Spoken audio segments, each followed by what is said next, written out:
Good morning to again. Today I will discuss about the nuclear fusion and fusion reactions. This is the part of Unit 3. Subject name is the power plant engineering. Keep the mic mute, all the students.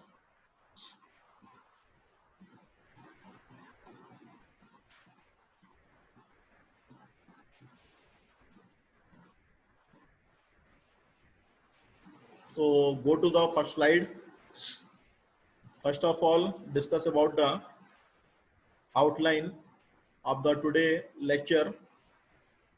This is the nuclear fusion, mechanism of nuclear fusion, use of nuclear fusion, advantage and disadvantage of nuclear fusion, requirement of the fusion reaction, use of nuclear fusion, advantage and disadvantage of the nuclear fusion.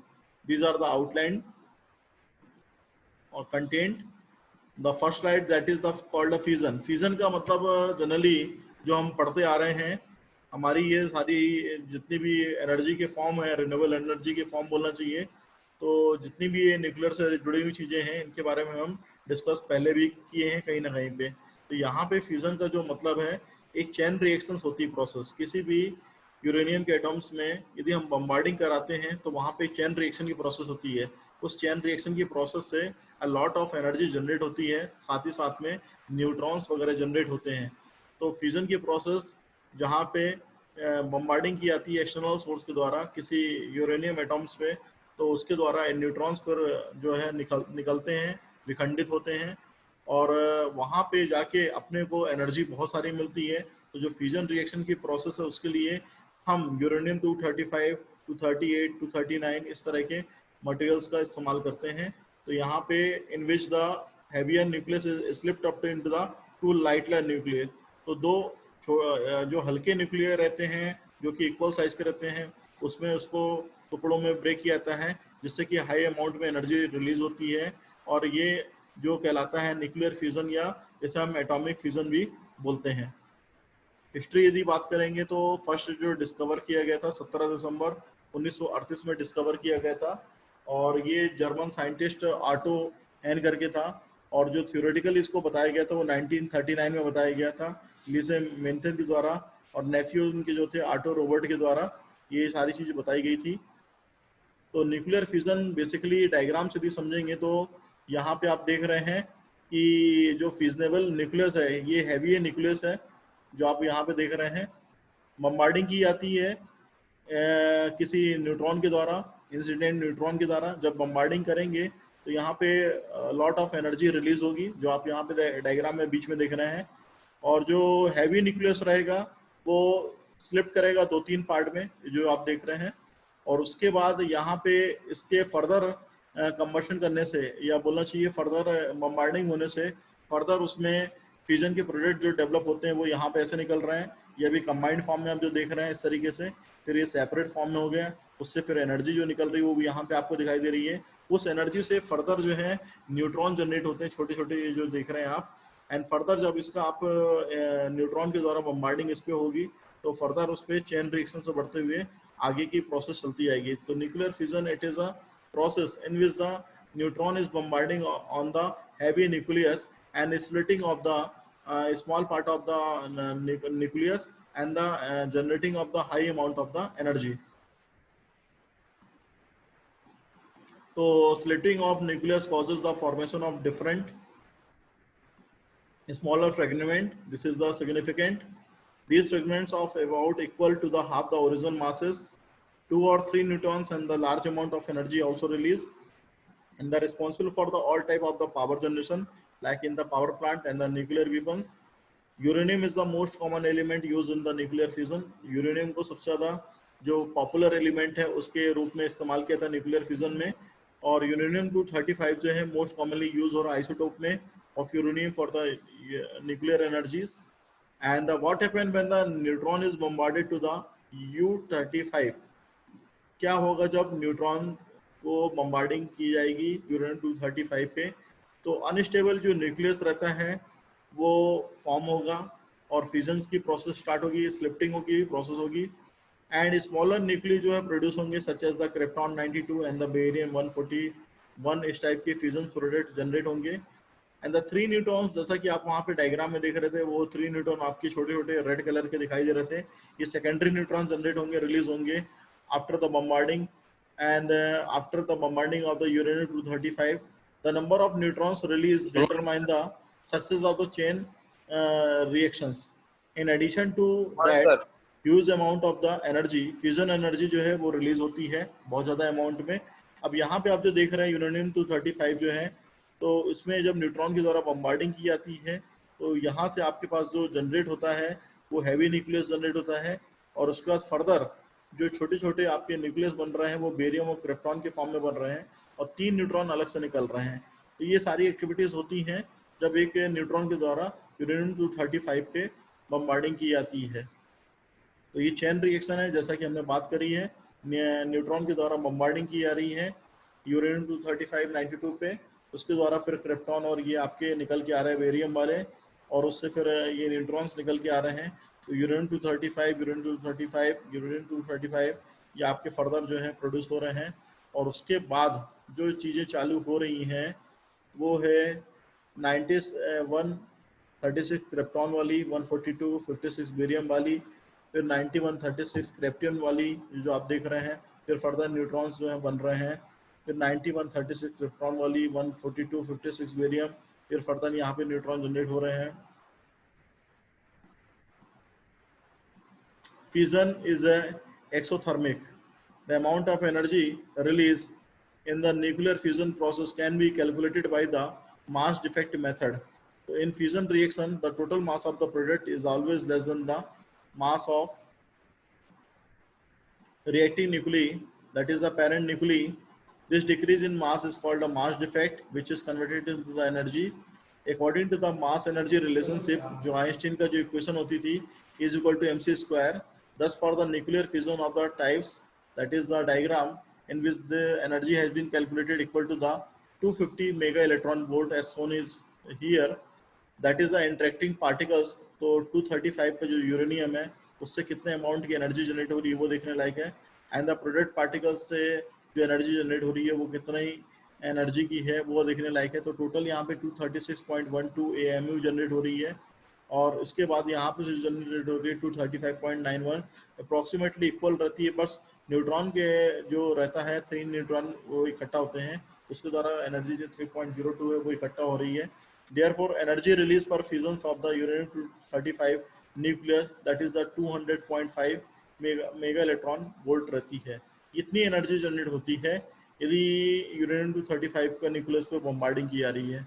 तो mechanism of the nuclear fusion और the liquid drop model जो है वो इस तरीके से है कि आपका न्यूट्रॉन के द्वारा यहाँ पे बम्बार्डिंग की जाती है, स्पोरोडाइडल रहता है, फिर डम्बल स्टेप रहता है, स्लिट इनको 2 ड्रॉपलेट्स में किया जाता है। तो यहाँ पे वही चीज़ है suggested by the Bohr wheeler के द्वारा किया गया था। A liquid drop has a spherical shape due to the its surface tension. If the sufficient energy is applied on the drop to the overcome to the force of surface tension, जैसा कि example यदि आप लें कि पानी की एक बूंद जो कि स्पेरिकल फॉर्म में रहती है, उसको यदि हम उस पर कोई फोर्स लगाते हैं तो फोर्स लगाने से वो चीज़ स्लिप होने की कोशिश करती है या डम्बल लेस शेप होने की कोशिश करती है। उस शेप को फिर फाइनली यदि आप देखते हैं तो 2-3 बूंदों में और फिर फर्दर कन्वर्ट होती है यदि उसमें फोर्स ज़्यादा लगता है। तो वही चीज़ है यहाँ पे, जो स्पेरिकल शेप है वो यूरेनियम है, और एक्सटर्नल फोर्स जो लग रहा है वो न्यूट्रॉन के द्वारा लगाया जा रहा है। तो neutron is the external force applied on the spherical shape of the uranium. तो एनर्जी जो एब्जॉर्ब होगी यूरेनियम न्यूक्लियस के द्वारा, it is change from the spherical shape to the critical shape, that is called the toroid energy. Since the two parts of the critical shape have the positive charge, they repel from the each other and are separated from the each other, forming two spherical shape of the same size. Use of the nuclear fission. The enormous energy liberated in the nuclear fusion and the occurrence of the chain reaction have been used in the atomic bomb. Atomic bomb, that is called a fission bomb. Each uranium-235 liberates 3 neutrons called the secondary neutrons. Each neutrons will strike on the another fresh U-35 nucleus and causes the further reactions. Some of the neutrons will escape into the air, causes no reactions and the explosions. The size of the uranium-235 nucleus, which is smaller than the critical size, called a supercritical size. If it is in this condition, the larger number of the neutrons were the captured by the uranium-235 nucleus and the causes the large explosion and the chain reactions. The atomic bombs, that is, consist of the thousands of the pieces of uranium-235 in subcritical sizes. At the time of the explosion, these are the driven together, and these subcritical size of the uranium-235 will combine together and will form one large piece of the supercritical size. Now, neutrons from other sources will strike on the large piece of the uranium-235 and causes of the rapid chain reactions. तो क्या advantage हो सकते हैं? एक minimize करता है environmental pollutions को.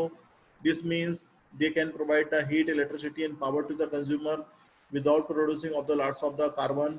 It help to reduce the global warming. ये होता है. तो global warming it is the major issue. आपको पता ही है कि ग्लोबल वार्मिंग के कारण जो ओजोन लेयर डिप्लेशन से वो बढ़ता चला जा रहा है. तो ग्लोबल वार्मिंग रोकने की बहुत जरूरत है. तो न्यूक्लियर फ्यूजन के द्वारा ग्लोबल वार्मिंग रुकती है. There would be a less greenhouse gases created, and it can keep up the with energy demand. Energy demand जो चलती आ रही है, ये आपको पता ही है कि रिन्यूएबल एनर्जी सोर्सेज का सबसे ज़्यादा इस्तेमाल किया जा रहा है. उस रिन्यूएबल एनर्जी सोर्सेज को यदि कम करना है तो उसके लिए एनर्जी डिमांड को पूरा करना जरूरी है. तो न्यूक्लियर प्लांट जो है हाई अमाउंट में न्यूक्लियर फ्यूजन एनर्जी को जनरेट करता है. And this can be a good thing in today modern times wherein the demand for the energy is steadily rising as a more and more people drive cars, build houses, use electronic devices and do other energy intensive activities. तो ये सारी चीज़ें होती हैं. अब disadvantage की यदि बात करेंगे तो it can be dangerous for the employees. Employees के लिए डेंजरस है क्योंकि रेडिएशन जो उसमें निकलती हैं वो ह्यूमन बॉडी के लिए हार्मफुल रहती हैं. And if they are expose to a large amount it will be of the harmful. It can be dangerous for the communities के लिए भी ये डेंजरस मानी जाती है. तो waste by product pollute the environment but will also endanger the lives of the pupils who live near the disposal sites, and it has high initial expenses. Nuclear power plant जो रहता है specialise equipment के साथ रहता है, machinery के साथ रहता है before they can become fully functional, and therefore require millions on the dollars to be built. The plant also need to be put safety measures. Fusion की यदि बात करेंगे तो फ्यूजन जहाँ पे यदि वहाँ पे स्लिप्टिंग हो रही थी न्यूक्लियस की बाय द न्यूट्रॉन बम्बार्डिंग के द्वारा, तो यहाँ पे फ्यूजन के द्वारा दो या दो से अधिक यदि न्यूक्लियर को ज्वाइन किया जाता है तो एक हैवी न्यूक्लियस बनता है. उसको न्यूक्लियर फ्यूजन प्रोसेस बोलते हैं. तो न्यूक्लियर फ्यूजन प्रोसेस में भी एनर्जी बहुत अमाउंट में इकट्ठा होती है. It is accomplished by the release और absorption of the energy depending on the mass of the nuclear involve. कि कितनी उसमें न्यूक्लियर इन्वॉल्व है उस पर डिपेंड करेगा. तो जितना न्यूक्लियर का मास रहेगा उतनी ज़्यादा एनर्जी जनरेट या इकट्ठा होगी. It is also called the thermal nuclear reactions. इसको थर्मल न्यूक्लियर रिएक्शंस के बारे में भी बोला जाता है. अभी आप यदि देखेंगे फ्यूजन की एक्टिविटीज यहाँ पे बहुत अच्छे तरीके से दिखाई गई है.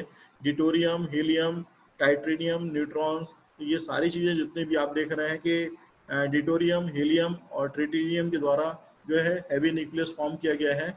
और इस हैवी न्यूक्लियस के द्वारा जो एनर्जी इकट्ठा हो रही है वो ह्यूज अमाउंट में एनर्जी इकट्ठा हो रही है. साथ ही साथ में जो न्यूट्रॉन निकल रहे हैं उसके द्वारा दूसरे प्रोडक्ट में बम्बार्डिंग करके एनर्जी को जनरेट किया जा सकता है. तो this is the main fundamental. तो यहाँ पे इस तरह की एक्टिविटीज हो रही हैं जिसमें कि आप देख रहे हैं कि फ्यूजन की एक्टिविटीज जो है डिटोरियम, हीलियम या ट्रिटिनियम के द्वारा की जा रही है. रिक्वायरमेंट जो फ्यूजन रिएक्शंस की रहती है वो प्लाज्मा टेम्परेचर 100 से 200 मिलियन केल्विन का होना चाहिए. A plasma is a macroscopically neutral collection of the charged particle needed to overcome natural positive repulsive force of the plasma ions, and the energy confinement times जो रहता है इसमें 4 से 6 second का रहता है. सेंट्रल डेंसिटी जो प्लाज्मा की रहती है 1 to 2 into 10⁻20 पार्टिकल्स की रहती है. तो ये सब रिक्वायरमेंट फ्यूजन रिएक्शंस की होती है. यूज ऑफ न्यूक्लियर फ्यूजन्स, तो न्यूक्लियर फ्यूजन का जो यूजेस है वो हाइड्रोजन बम बनाने के लिए रहता है. तो the principle of the nuclear fusion is used in a hydrogen bomb. The temperature required for the purpose of fusion is produced by the fusion reaction. तो जितना भी टेम्परेचर अपने को चाहिए रहता है वो हम फ्यूजन रिएक्शन प्रोसेस से क्रिएट करते हैं. The explosion of an atom bomb produces the temperature of the order of 50 million degree centigrade. जितना भी एटम्स का एक्सप्लोजन हो रहा है वो टेम्परेचर इतना जनरेट कर रहा है जो कि हमारे लिए सफिशिएंट है। तो favorable temperature initiate the fusions of the light nuclei in uncontrol manner. तो जितनी भी टेम्परेचर की कंडीशंस हैं ये लाइट न्यूक्लियर को अनकंट्रोल मैनर में लेके आता है। This releases numerous amount of the heat energy. The fusion reaction in the hydrogen bomb is that is the 1s3 plus 1s2 that is equal to 2 helium product of the 4 plus 0 neutron plus 1 energy। तो ये सारी चीज़ें जो है nuclear fusion के द्वारा इकट्ठा होती है। जितनी भी असेंबली रहती है न्यूट्रॉन या ट्राइटेनियम के लिए इसको एक अरेंजमेंट किया जाता है ताकि हम एटम बम को एक्सप्लोड कर सकें। एडवांटेज अब क्या हो सकते हैं न्यूक्लियर फ्यूजन के? It does not create the harmful wastage.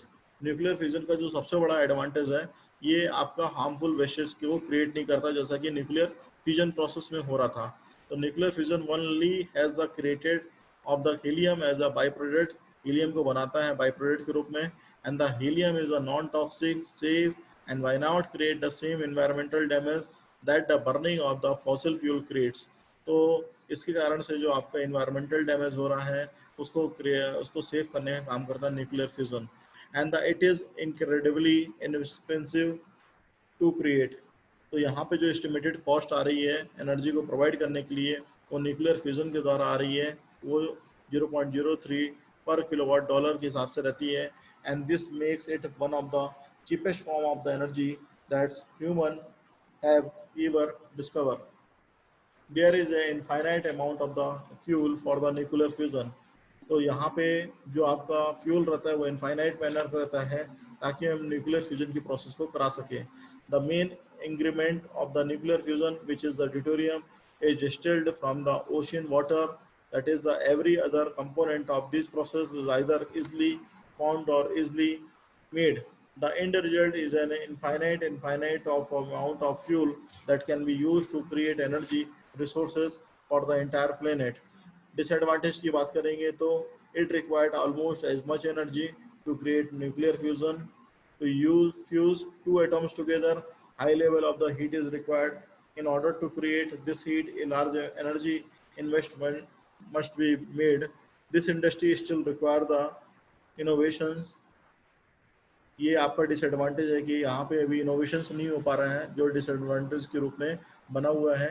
The high level of the heat that are required to create nuclear fusion means that we need materials available that can be withstand those temperatures to create energy without with other current technology. We have the knowledge of the specific material that can withstand the total heat energy to create the fusion. There may be an unanticipated consequence to using the nuclear fusions. The fact is that we don't really how much amount of the energy creation। तो अपने को ये पता नहीं रहता है कि कितनी एनर्जी जो है न्यूक्लियर फ्यूजन के द्वारा इकट्ठा हो रही है।